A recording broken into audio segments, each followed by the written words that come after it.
국내 시장 얘기해 주세요.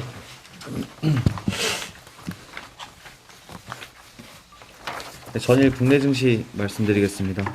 지난주 금요일은 국내 증시는 달러 부담 완화, 그리고 반도체 관련주에 대한 적극적인 저가 매수세가 유입되면서 양지수 모두 상승 마감을 했습니다. 지수는 최근 달러 강세 흐름 진정으로 외국인 수급이 개선되면서 장 초부터 장 마감까지 쭉 상승하면서 상승폭을 확대를 했었고요. 목요일 미국 증시가 메타 급등, 퀄컴, 페이팔 등 실적 호조세 등에 힘입으면서 나스닥, 필라델피아 반도체 지수 모두 급등한 점도 증시에 긍정적인 영향을 미쳤습니다. 하지만 금요일 미국 증시 급락 여파에 따른 월요일 국내 증시도 이에 좀 동조화될 가능성이 있어 보이고요. 업종별로 보시면 반도체나 건강, 에너지와 미디어 엔터, 운송 쪽이 강세를 보였고, 최근에 강했던 자동차나 은행은 우리금융지주 개별 이슈에 따라 좀 이쪽은 낙폭이 확대가 됐었고요. 철강이나 건설도 약세를 보였습니다.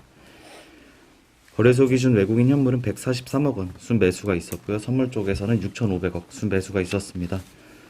특징 종목으로 보시면 SK이노베이션이 실적 발표가 있었고요. 4.8% 하락을 했습니다. 22년도 1분기 매출액으로 16조를 기록을 했고 YOY로 73% 증가를 했습니다. 영업이익 쪽은 1조 6,500억 원을 기록을 했는데 YOY로 220%, 그리고 QOQ로는 흑자 전환을 했는데 이익 쪽에서 컨센서스 대비 55% 상회하는 실적을 발표를 했습니다. 컨센서스 상위 요인으로는 유가 급등으로 인해 석유사업 영업이익이 1조 5천억 원을 기록을 했고, 이 중 재고 관련 이익이 6천억 원으로 잡혔습니다. 실적은 잘 나왔는데 이쪽 배터리 사업 부분이 매출액이 1조 2천억 원, 영업이익이 2,700억 영업 손실을 기록을 하면서 컨센서스가 잘 나왔음에도 불구하고 주가는 좀 하락한 것으로 보여지고요. 또 미국이나 헝가리 공장이 초기 가동 비용 효과에 영업 적자가 지속이 됐다는 코멘트가 있었습니다. SK온 흑자 전환 시점을 20년도 4분기로 보는 시각이 있었는데 23년으로 지연될 가능성이 부각이 됐습니다. 그 다음 종목은 현대글로비스인데요. 이쪽도 실적 발표가 있었고 2.4% 상승을 했습니다. 22년도 1분기 매출액으로 6.3조 원, YOY로 24% 증가했고 QOQ로는 7.7% 증가를 했습니다. 영업이익은 4,260억 원으로 YOY로 100%, QOQ로 30% 증가를 했는데 이익 쪽은 컨센서스 대비 38% 상회하는 실적을 기록을 했습니다. 먼저 사업 부분이 세 가지 정도로 나뉘는데 물류 쪽이 영업이익이 1,200억 원을 기록을 했습니다. 국내 철강 및 비계열 매출이 증가를 했고 YOY로 38%, QOQ로도 약 1%대 증가를 했습니다. 그리고 해운 쪽이 실적이 상당히 잘 나왔는데 영업이익이 1,284억 원이 나왔고요. 역대 최대이익을 기록했다고 합니다. 현대나 기아차를 제외한 비계열 매출이 크게 확대됐다는 코멘트가 있었고, 러시아 우크라이나 전쟁 등 글로벌 공급망 차질 지속으로 고임도 지속이 됐다. 그리고 유통 쪽 보시면 1,800억 원을 기록을 했고요. 21년도 1분기 영업이익률이 3.7%였는데 22년도 1분기는 영업이익률이 5.8%로 크게 증가를 했습니다. 크게 증가한 요인으로는 CKD 매출이 크게 증가했고, 이 CKD는 완성차를 부품 단위로 유통하는 사업이고 해외 중고차 판매 증가, 그리고 비철금속 가격 상승이 주요 원인이었다라는 코멘트가 있었습니다. OCI가 8.3% 상승을 했습니다. 지난주에 실적 발표가 있었고요. 22년도 1분기 매출액으로 1조 원, YOY로 75%, QOQ로는 약 1% 정도 하락을 했고, 영업이익 쪽은 1,600억 원을 기록을 했습니다. YOY로 240%, QOQ로는 26% 감소를 했고, 이익 쪽은 컨센서스 대비 12% 하회하는 실적을 기록을 했습니다. 이번 실적에서 일회성 요인이 있었는데 말레이시아 공장이 정비에 들어감에 따라 폴리콘 생산량이 QOQ로 한 40% 감소했다는 요인이 있었고, OCI는 국내 유일 폴리실리콘 생산 기업인데 일회성 요인을 제외하면 예상치에 부합하는 실적을 기록한 것으로 보여지고요. 그리고 러시아 우크라이나 전쟁으로 인해 신재생에너지에 대한 수요 증가로 유럽, 중국 등 태양광 설치 전망치가 상향 조정이 되고 있습니다. 하지만 태양광 패널을 만드는 하나솔루션의 경우 원재료 가격 상승으로 인해 6분기 연속 영업 손실을 기록을 하고 있습니다. BH가 4% 상승을 했습니다. 키움증권 연구원님 코멘트가 있었는데 22년도 1분기 영업이익 흑자 전환을 기록하면서 계절적 비수기임에도 높은 실적 성장을 기록을 했다. 그리고 아이폰 SE 판매가 예상보다 부진하지만 아이폰 13 프로 시리즈 중심의 프리미엄 모델 수요는 견조하다는 코멘트가 있었고, 경쟁사인 삼성전기 RFP12 철수 물량을 BH가 대부분 인수를 했고, 이에 따른 고객사내 점유율 상승 효과가 22년도 본격적으로 나타날 것으로 전망을 했습니다. 투자 의견을 바이를 유지를 했고요. 타겟 프라이스 4만원을 제시를 했습니다. 현재 주가는 PER 7.2배 수준인데 주요 사업 부분의 성장을 감안시 저평가로 판단되며 12개월 포워드 PER 11배를 적용해서 적정 주가 4만원을 상출을 했습니다.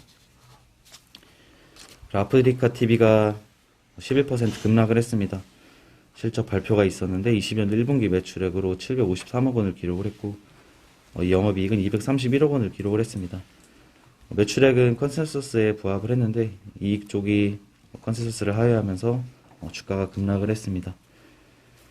삼성증권 시황 코멘트가 있었는데 4월 말 현재 코스피는 지난해 고점 대비 약 20% 하락한 구간에 위치하고 있고, 여기에 환율 급등 영향까지 고려한다면 10% 추가 할인율을 적용을 할 수 있는데, 그렇게 하게 된다면 30%에 이르는 하락률을 최근 10개월간 꾸준히 겪어온 셈이라고 합니다. 인플레이션 긴축, 지정학적 리스크를 감안하면 추세적인 반등은 좀 기대하기 힘든 상황이라고 하고, 하지만 22년도 1분기 주요 기업들의 실적이 양호함에 따라 지난해부터 선제적으로 경험한 조정이 5월 FOMC 이벤트를 무리 없이 소화한다면 변동성은 좀 잦아들 것으로 판단이 된다라는 코멘트가 있었고, 최근 10년의 최저 수준까지 하락한 외국인 투자 비중을 감안할 경우 매도세는 추가적으로 늘어나지 않을 것이라는 코멘트가 있었습니다. 그리고 우리금융지주가 3.6% 하락을 했습니다. 600억 원 규모의 횡령 사건이 지난주에 있었고, 우리은행 자금을 2012년, 2015년, 2018년 세 차례에 걸쳐 미상의 계좌로 이체했다는 소식이 있었는데, 해당 직원은 현재 자수했고 수사가 진행 중이라고 합니다. 시중은행이 직접 관리하는 계좌에서 거액이 2012년부터 빠져나갔지만 아무도 몰랐다는 점 등 신뢰를 기반으로 하는 제1금융권에서 횡령 사건이 발생하며 주가가 급락을 했습니다. 52주 신고가 종목으로 보면 코스피에서 두 종목이 있었고요. 시가총액 작은 소재 섹터입니다. 송원산업이나 H에너지와 두 종목이 있었습니다. 이상입니다. 전일 리포터 나왔던 거 있나요?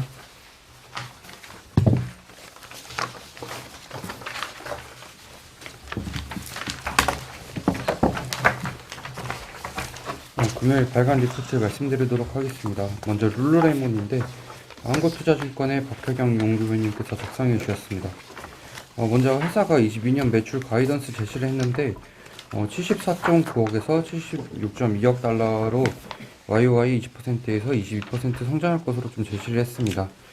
이는 디지털 매출 증가세, 그리고 신규 출점 및 오프라인 트래픽 회복을 기반으로 한 성장이 예상된다고 말씀해 주셨고, 26년까지 매출의 125억 달러를 달성하겠다는 목표를 제시했는데, 이는 연평균 15% 정도 성장하는 수준입니다.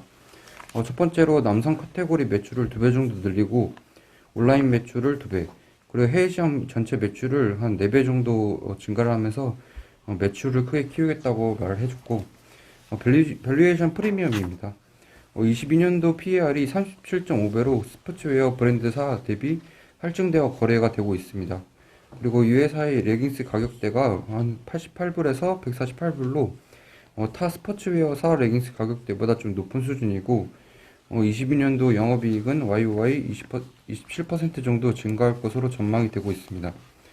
올해 신규 출점 가속화로 비용 부담이 가중되나 고마진 온라인 채널 성장으로 OPM은 YOY로 1%포인트 정도 개선될 것으로 좀 예상이 되고 있습니다. 그 아래 삼성 SDI 말씀드리겠습니다.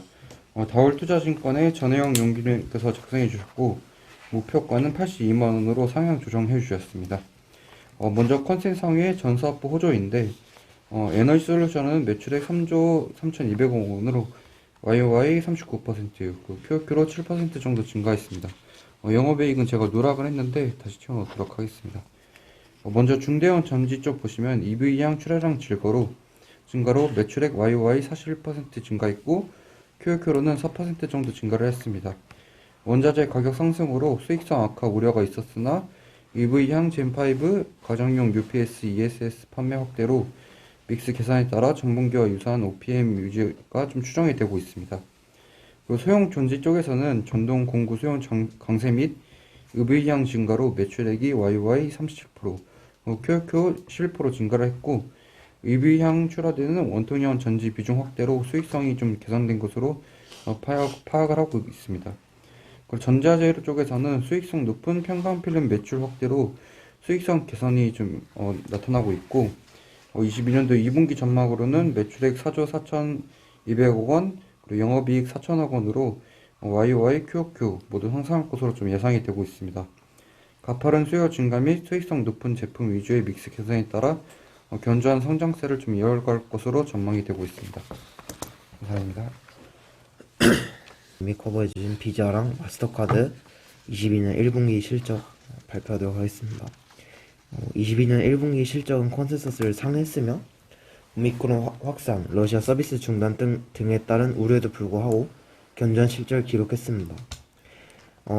비자는 22년 2분기 매출액 71.9억 달러, EPS 1.79달러로 각각 컨센서스를 5%, 8%를 상회했고, 마스터카드의 22년 1분기 매출액은 51.4억 달러, EPS 2.76달러로 컨센서스를 각각 5%, 28% 상회했습니다.